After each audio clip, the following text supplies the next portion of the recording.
I did not plan this, nor did Fingers Malloy, that we would be third or fourth cigar in a row that's a Habano wrapper. It's our fourth. Is it? I don't know. It's Eat, Drink, Smoke. I'm Tony Katz. That right there is Amateur Drinker, America's favorite amateur drinker. Fingers Malloy. This is the Aganorsa Leaf. This is the Habano. Now, it's actually a little fancier than that. It's La Validación Habano Toro. A Toro because it is a 6 1/4 by 52, which means it's 6 1/4 inches long. Are you all right? For some reason, the smoke is going right back into my face and it won't stop. Go ahead. So you couldn't tee properly? No, hold on. Tee. Not bad. Not bad. You can't stop a pro from being a pro. 6 1/4 inches long. The ring gauge is 52. The diameter of the cigar, or how thick it is around. Tee. Again. Wow, you were making up for it, weren't you? Yeah. That's with the laughter. So I am as unfamiliar with Aganorsa Leaf, only because in the lounges that I frequent here in Central Indiana, doesn't show up much. Now, as a name, I know people like it, people share it, and they've got a history, they've got a story, they do fine work. We reviewed some of their other cigars before and liked everything that we saw for sure. First things first, very, very pretty in the wrapper. You can really see the leaf.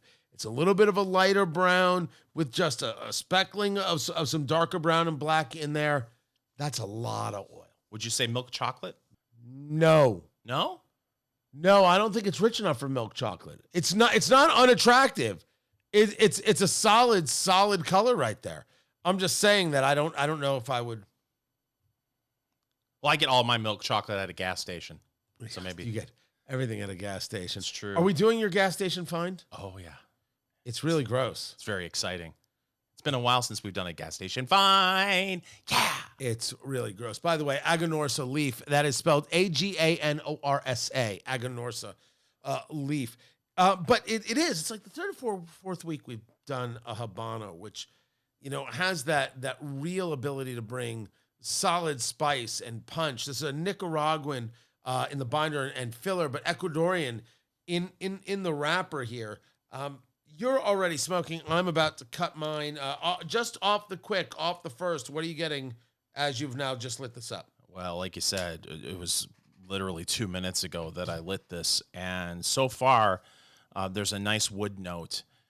Other than that, that's about it. But yeah, I'm not even in the first third of the cigar yet. So you're having a problem. No, I'm doing a cold draw. Oh, okay. I appreciate I thought you were having a fit. No. I thought I had to call the authorities. So cold draw is when before you light the cigar, you do it, you bring it in. You bring it into the palate.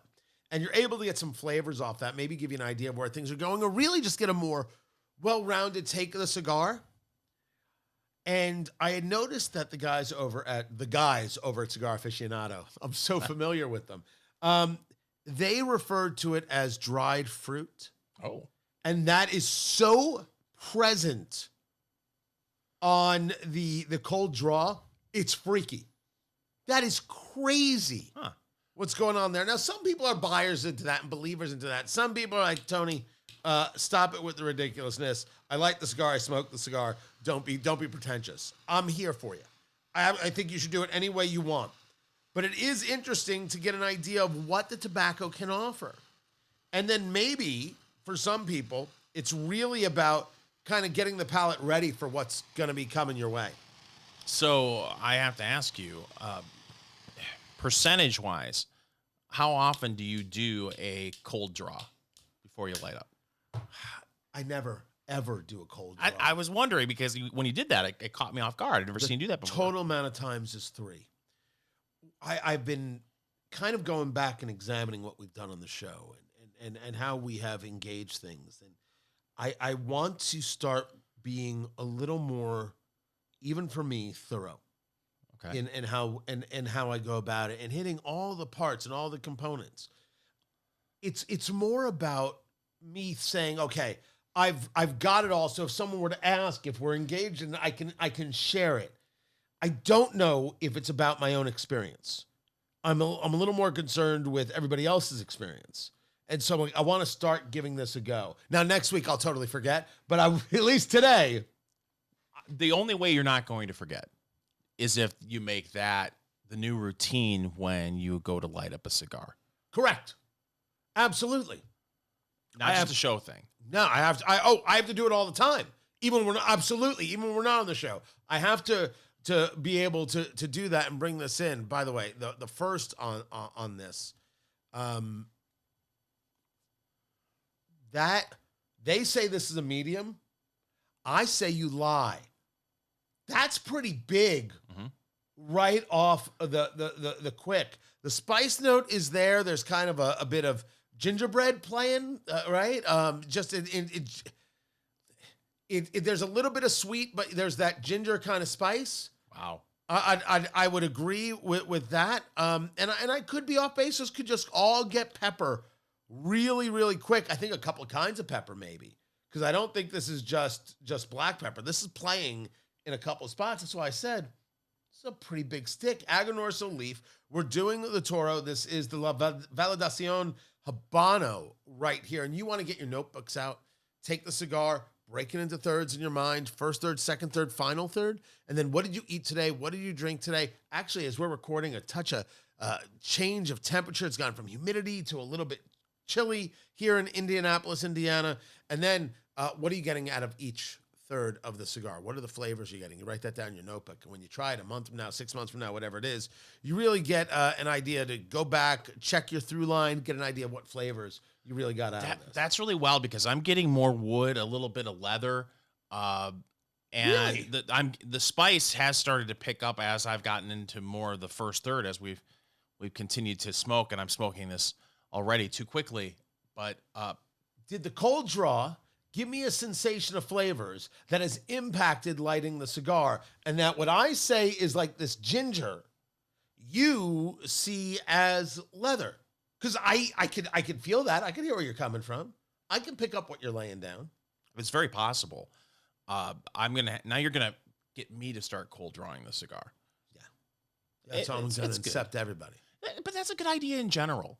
I mean, you're making the investment. Why not do everything that people do to enjoy the cigar? I've tried to retrohale. I'll try it again. Uh-oh. Do you know what a retrohale? A retrohale is when you bring the smoke in and you bring it out through the sinuses, you bring it out through the nose. Here, Do I need to get a little airplane bag for you? You're going to need a doctor and I don't know, and what are those kits when they give you the an epidural? A doctor's kit. He's going in, ladies and gentlemen. He's doing what we like to call the Jackie Gleason. Can't do it. No. I can't do it. I don't know how people do the retrohale. Fingers will do it, and it'll just be embarrassing for me. The Aganorsa leaf, La Validación Habano. Is this in our humidor? We'll get into the price. Keep it here. I'm Tony Katz. That's Fingers Malloy. A lot of show to get to. This is Eat, Drink, Smoke. I have become enamored with the cake hacks. A cake hack. So we follow a lot of so-called food influencers. Really, it's people who are making good food and they're posting it on Facebook, YouTube, or other places. It's Eat, Drink, Smoke. I'm Tony Katz. That's Fingers Malloy. Don't forget to get Let's Go Bourbon and Let's Go Barbecue, our two books available at Amazon.com. Let's Go Bourbon, the bourbon reader you've always needed, and Let's Go BBQ, recipes, tips, and tales from the pit, both at Amazon.com. There are people who are doing really good work, people doing really interesting videos. But what I'm very interested in, we've done a couple of these, is these cake hacks. How can you take a simple, basic box cookie mix, box cake mix, whatever, and just give it a little, I believe the kids would say zhuzh. Is that what they call it? Call it some zhuzh. Oh. I'll roll with that because I'm still in the yas phase. Oh, yeah, you're way behind. Yeah. Maybe it's how to give your basic recipe a glow up. Oh, a glow up. Let's find out all the ways we can't talk like we're 17. Let me Google glow up. I'm Would sure you? it'll end well. You don't know what a glow up is? No, I do not. You know the story of the ugly duckling who turns into a beautiful swan? Yes. That's a glow up. Oh. That's exactly what it is right there. Ugly duckling beautiful swan.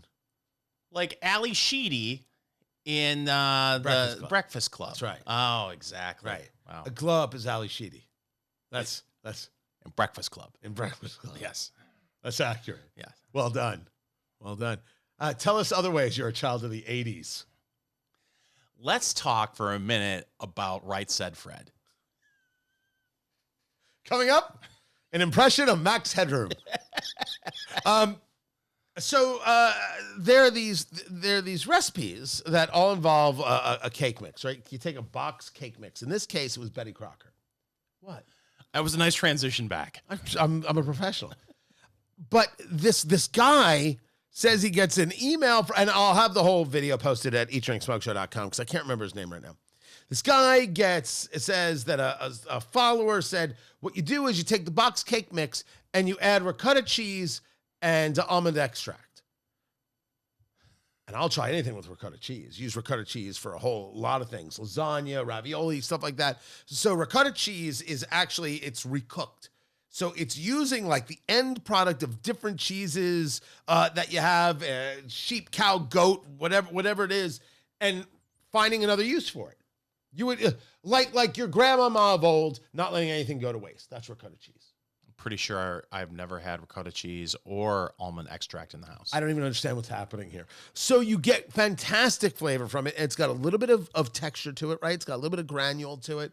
And so it's got sweetness, but also gives it a little, there's a little richness, a little thickness going on. And then almond extract just to give you some almond flavor. So it was a 15-ounce container of ricotta cheese going into this cake mix, this Betty Crocker yellow cake mix. And then a little bit of the almond extract for some extra flavor, and then we baked it off. That's all we did, and that's what this is. That's what this is. Now, my wife put sprinkles on it because she knows you're a dandy, and you love yourself a good sprinkle. Here, I have a napkin. That was my nickname in college. Yep, they called them the Dandy Fingers Malloy. Oh, no, sprinkles. Oh.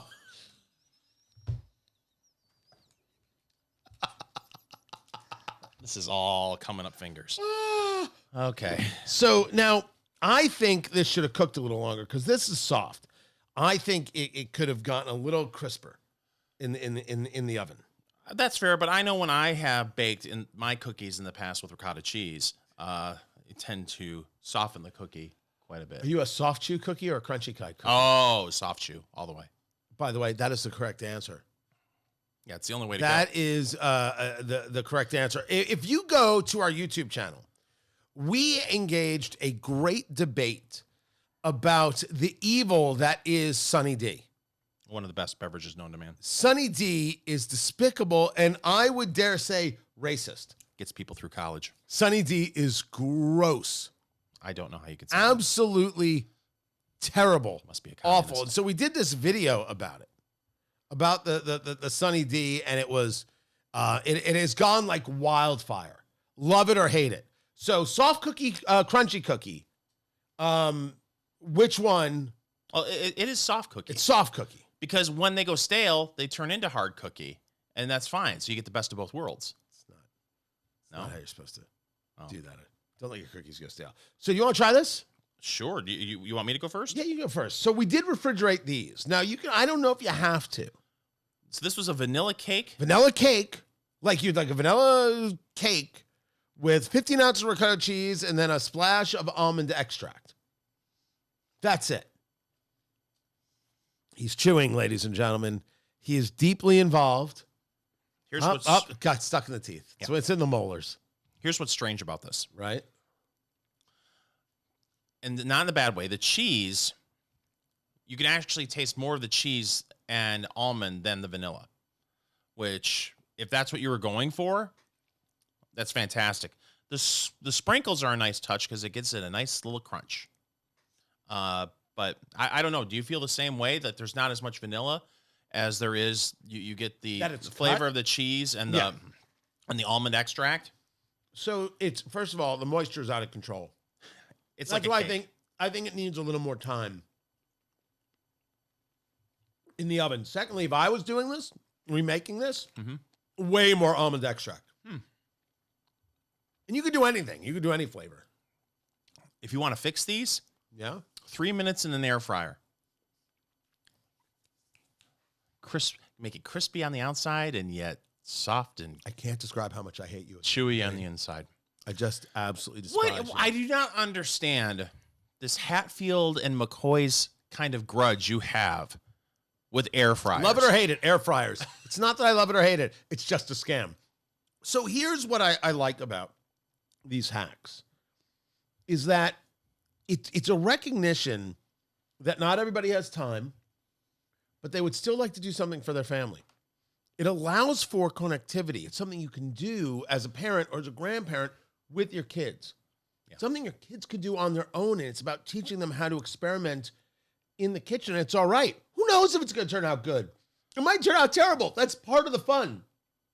And so the absolute best experiences of the kids when they were younger was getting them in the kitchen and cooking with them and having them participate and them learning that they don't have to be afraid of the stove. You just got to know how to use it, not being afraid of making your own meal, not being afraid to think and try things. And now they cook on their own and they've really kind of grown into their own chef phases. It's great.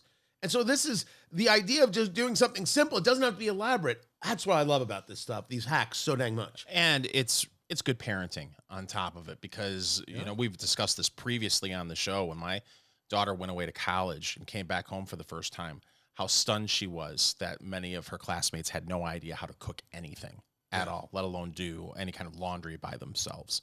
So to be able to get your kids in the kitchen young freaks me out, but that's true. Yeah. That is, we had the same experience when our kid went. It's crazy. I don't know how you can send your kid off to college without certain life skills. And this is a fun way to get kids comfortable in the kitchen. And it's we got to get into that because you really are bringing up something that is super heavy about. Do parents prepare their kids, or do you just expect to do something for them for forever? Anyway, I'll have the recipe up at eatdrinksmoke.com. Eat, Drink, Smoke. Eat, Drink, Smoke. It is your cigar, bourbon, foodie extravaganza. I'm Tony Katz. That is Fingers Malloy. EatDrinkSmokeShow.com. Don't forget to subscribe. Smoking from Aganorsa leaf. This is the Validación Habano. 6 1/4 by 52 is this cigar. 90 points from Cigar Aficionado. I just happened to have their site open, so I was taking a look at just what they scored it. There's a lot of spice on this. Now, we just had that cookie. That ricotta cookie. Is it messing with you? I was about to say, I'm getting notes of ricotta cheese and almond extract in the stick. Spice is still there. It's no longer ginger for me. It's just a spice. I don't know how they call this cigar a medium. This cigar is bigger than a medium, but nice burn, easy draw, right? That part's good. Maybe a little bit loose on the draw. Maybe a touch. Really? Yeah, I admit that I don't talk about it often, but I'm a little bit of a stickler. I want a draw that I want a touch of work on the draw. I want to, if it's too easy, I'm burning too quick. There's too much heat. I feel like I have to think too much. That's fair because there's, to me, the two really bad things you run into with a cigar is when you're working too hard. Yes. Or you have it burning too hot and you get that ammonia kind of flavor to it because the stick is burning too hot. Yeah. So I could see if you feel like the draw is too easy and that may create an overheating of the cigar, for lack of a better description. But nice stick, attractive stick. Is it in your humidor? Fingers Malloy, the Aganorsa leaf, Validación Habano Toro, 6 1/4 by 52. Is it in your humidor for $9? Oh, stop it. I listen, we're only in the first third, but if it continues like this, yes, absolutely. The answer is yes. If you're anybody who likes a little bit of spice, this is low cost, high yield is what they're giving you at Aganorsa leaf. And that's a nice thing to have. If your flavor profile, and mine doesn't, if your flavor profile lends itself to enjoying pepper, whether it's red or whether it's black or white, I would say this is a little bit of, I get bits of both. And that's why I said ginger. I'm not getting the red. I'm getting black and white, which bounces a little higher, I guess you'd call it, a little more brightness on that kind of pepper. I would absolutely tell you if you like anything like that, it's absolutely worth trying getting one. And then this is a in the humidor kind of thing. If this is your if this is your go-to flavor. If you smoke 7 cigars a week, say you do one a day. 1 day. How often would you grab a Habano? Once every 2 weeks. It's just weird that we've had this run. Yeah. It's crazy, but 1 every 2 weeks. Yeah, I am more into the earths and the leathers and the richness and the coffees and the cocos and and things that, I mean, it's going to sound like I'm contradictory, but the things that the broadleafs bring, the Pennsylvania, Connecticut broadleaf kind of things, I tend towards a bunch of those, and I am a sucker for a Cameroon, but I've kind of moved away from Cameroon and gotten more into those things. But on the Habanos, it would be once every 2 weeks, probably. Okay. So, when you say it's in my humidor, it's in your humidor, but you don't have a box of these in your humidor. No, just because it's not my flavor profile. But if this is what you like, if this is twice a week, I'm not surprised. Under $10 in today's world, hell yeah. Absolutely. And, we've sat the stick down, as we're consuming ricotta cookies and barely had to touch the thing up. It's been low maintenance. So far, it's everything you would want it to be. And at that price point, it should be in your humidor. Yeah, and you're right. So if you take a look, I mean, that burns pretty even all the way around right there. I am liking it quite a bit. Is the draw just a little looser than I like? Maybe, but that's just a weird personal quirk. That's nothing about the cigar. Aganorsa Leaf, we certainly have more cigars to try from them. And you can go to, I believe it's aganorsaleaf.com is where you go. I'll double check the website. But it's time, Fingers Malloy, for News of the Week. United Airlines, Tony, made a huge announcement regarding traveler. They found my luggage? They did. It was in Guam, oddly enough. Huh. They made an announcement that will please you because you have been a stickler about travelers' behavior, how they dress, how they act, how disgusting they are, and how they need to be thrown off the flight mid-flight. Yes, I have, Fingers Malloy. Mid-flight, actually out the window. You know how it's, well, if you think you can fit those people through the window. United Airlines says it will boot passengers who refuse to wear headphones on planes. Stop what you're talking about. What are you talking about? The folks that like to open up their phone and start playing a video. That's not real. That mother blanking story is not real. And would NBC News lie to anyone? Wow. There is so much we could say, but we won't. Nobody does that. Oh, stop it. Outside of a 4-year-old, nobody does that. Oh, absolutely. No, you haven't. I've seen it. Never happened. You're kidding me. You've never seen anybody either with their laptop watching a video. You're talking crazy talk. No person on a plane has ever done that. People do that. Of course they do that. I like to apologize. Of course they do that. I've never actually seen it. People do that? I cannot believe. Listen, Tony, ladies and gentlemen. I need to rest. I need to remind Eat, Drink, Smoke Nation that when Tony Katz flies, he flies first class. That's true. And he flies in a 3-piece suit. It's not a 3-piece, although I would rock a vest like a mother. I would rock a vest, but I do fly in a suit all the time. And with a dickie. Can I tell you, for the first time ever, it was only slacks and a sports coat the other day? My gosh. On my trip to D.C. Is there photographic evidence of this? There must be. There must be. Oh, but the government has it. Fingers wants me to tell you why I was in D.C., and I'll do that coming up. But you're telling me that people sit down on a plane,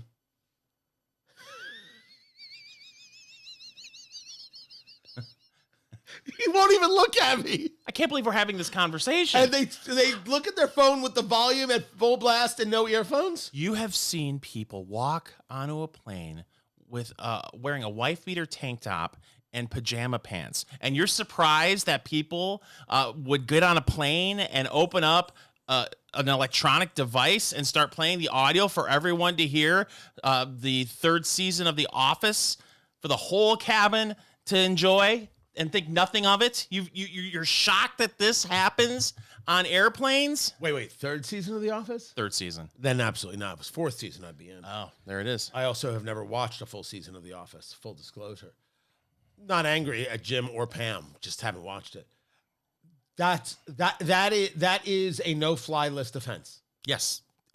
United Airlines. United is doing what now? They're saying you need to leave. You're off the plane if you start doing that sort of nonsense. What happens if they do it in the middle of the flight? A passenger who uses, let's see here. So I want to know what I'm allowed to say to them.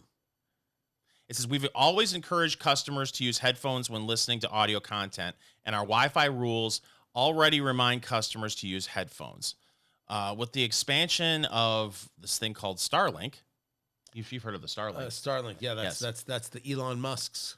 It seemed like a good time to make that even clearer by adding. That's a different thing altogether. See, you caught me off guard, Tony. I started reading the wrong paragraph. Boy, news of the week has really been slipping the last couple of years. So we don't know what their plan is yet. That's a different policy that they're getting into. It says, according to United, United reserves the right to refuse transport on a permanent basis to any passenger who listens to their entertainment or speaker. So there you go. They take names, Tony. United Airlines could be the official airline of Eat, Drink, Smoke. I swear to you, United, if you would just offer flights to Vegas where you allowed cigar smoking, just take my money. Take all of my money. And have both of the bathrooms work. Well, this isn't Spirit. It's Eat, Drink, Smoke. I have come to learn that Fingers Malloy wants to see us all suffer. I don't understand what you're saying right now. I think you understand perfectly what I'm saying. It's Eat, Drink, Smoke. I'm Tony Katz. That is Fingers Malloy. And Fingers Malloy, if you didn't know this, has a real affinity for food that can be purchased at a gas station. It's fantastic. Why in the world should you have to go to a restaurant? I mean, who has the time? Exactly. You're gassing up. Why not grab a snack from one of the fantastic gas station convenience stores that have hot dogs rolling for your pleasure, or will even make you a sandwich or have something pre-made? And sometimes he finds a snack, and sometimes he finds something for late night. When Fingers Malloy finds something at a gas station, he brings it here, and he calls it, creatively enough, Gas Station Finds. Gas Station Finds, yeah! Themed by Philip Glass. And I laugh like an idiot. Fingers, what have you found for us today? So I was getting myself a steaming hot cup of joe on my way to Eat, Drink, Smoke Studios, and I thought to myself, we haven't done gas station finds in a while. We haven't. I've been very fortunate. Now, I have brought some gems. I have also brought a few... Circus Peanuts. Was that a gas station find? I think it was a gas station find. Okay, fair enough. Right, but you brought the Buc-ee's crap that other people love. Wow. It was. Wow. Buc-ee's does some good stuff. This was human garbage. Nice backtrack. No, I apologize for nothing. Buc-ee's, proud sponsor, maybe, possibly in the future one day, of another podcast. I don't think they're going to sponsor us. We did the Mr. Bootlegger with the guy on the label that looked like William Shatner from Star Trek. Remember that? No, blocked it out of my mind. Oh, geez. Well, what do you got? So I glanced over at the cooler by the coffee machine, and they had these bottles, and it said brand new, which it must be true because it was on a gas station cooler. They had these Smirnoff Ice Shorties. It's a shorty, Tony. It is 6.76 fluid ounces. Ooh. It is red, white, and berry flavored Smirnoff Ice Shorty. This is going to be horrifying. It blends citrus flavor along with blue raspberry and cherry. And it says right on the bottle, ready to enjoy. Ready to enjoy. I hate this place. 26 proof. I hate this place. It has been in a 26 proof. It has been in a cooler, or actually in a freezer now, for 27 minutes. So it is, not only is it a Smirnoff Ice, it's a Smirnoff Ice Cold. Shorty. Oh, am I supposed to shake this? I think you're supposed to shake these, not stir them. So we have these. Do you like blue raspberry? No, I think we've proven this with other things. Don't pour it over the equipment. Don't do that. I'm going to pour it over the You're equipment. holding it up. It's freaking me out. Why are you shaking like Katharine Hepburn? You old poo. All right, so Jackie Gleason, Katharine Hepburn. Oh, God bless this show. Really and truly.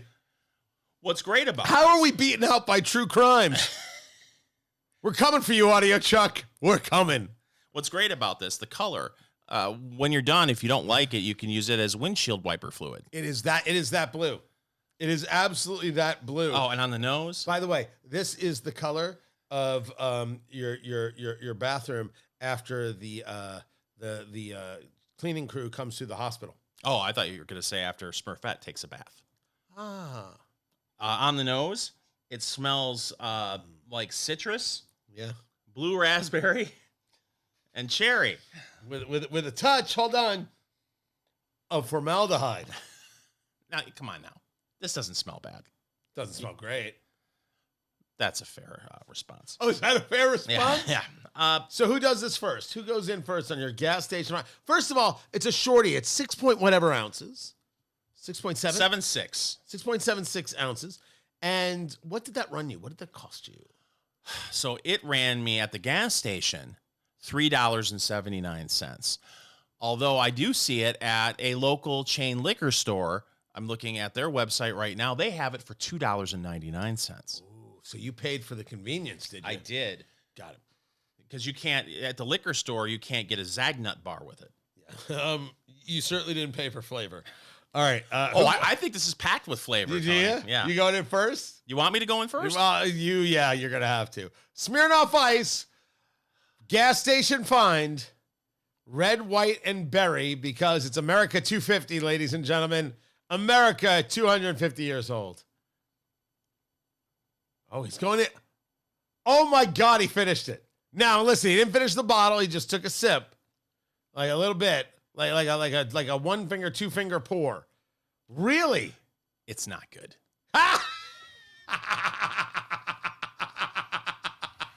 It's not good. Is it great? It's not good. It's great. No, listen, it's not horrible. And I could totally see if you were in a pinch and you were on a boat and someone said, listen, it's this or nothing. You'd say, the nothing doesn't have blue raspberry, but I'll go ahead and try this anyway. It's not horrible. The ways you want to describe vodka drinks and fiancés. It's not horrible. This, to me, is the kind of beverage that someone would drink several of and then find themselves in a Vegas wedding chapel. All right. So now I have to do this, right? Yeah, of course. And don't get a little on the list. I want to see a good. Do it. Yeah. You calm down. I ate the whole cookie. Listen, peer pressure pusher freak. Oh, good Lord. Tastes like homecoming. Oh, my God. That is pure cough syrup. Yeah. Oh, my. Oh, there's a finish. Ha, ha, ha. Oh, fingers. The finish is Epicac. That is violently bad. I'm disappointed. Wow. I thought really? I thought I would get more out of my $3.74 than that. I like blue raspberry. Yeah, but that's not blue raspberry. That's not blue raspberry. That's not citrus, and that's not cherry. Other than that, they nailed it. I will say this: it's 26 proof. There's not like there's a strong alcohol taste to it. There's just a kind of a. That's really bad. That's really bad. It's it's syrup. It's medicine. Yeah. It's exactly what it is. And a hint of vodka. There's a burning taking place in a little bit in the chest, a little bit in the stomach, and soon some other places when this has to be removed from you. That's not good. It says it's naturally flavored, though. This is disappointing. I was Fingers. expecting more. I will give Smirnoff credit for this. This is 6.76 ounces, and it does say in the nutritional information on the back that the serving size is 1 bottle. So they didn't pull a serving size 3 ounces. The bottle, 190 calories, Tony. 190 calories. Oh, you know what? Fat-free. Fat-free. Try to beat that 5 o'clock vodka. That's terrible. I'd rather sit next to somebody on a plane who is watching their phone with no headphones. It does have citric acid, sodium citrate, and blue #1 and red 40. It's awful. Sorry, Smirnoff. It's awful. 12 grams of sugar, including 2 grams of added sugar. They needed another 200 grams of sugar. So I think this is a triumphant return of gas station finds. Gas station finds, yeah! I think I'm going to have nightmares. That is really bad. On a scale of 1 to awful. Do you have a dog I can slip this under the table to? You think I don't like my dog? No, I don't have a dog. Drat. How long have you known me? It's Eat, Drink, Smoke. Follow Eat, Drink, Smoke on social media, on Twitter @GoEatDrinkSmoke, on Facebook, facebook.com/EatDrinkSmoke, and Instagram @EatDrinkSmokePodcast. Hey, you made it all the way through to the end of this video. We're proud of you. You should watch more of our videos. Make sure you subscribe right there to Eat, Drink, Smoke, wherever it is you get your videos, on YouTube, on Rumble, and don't forget Instagram, Eat, Drink, Smoke Podcast, where we've got the shorts and some very cool things going on.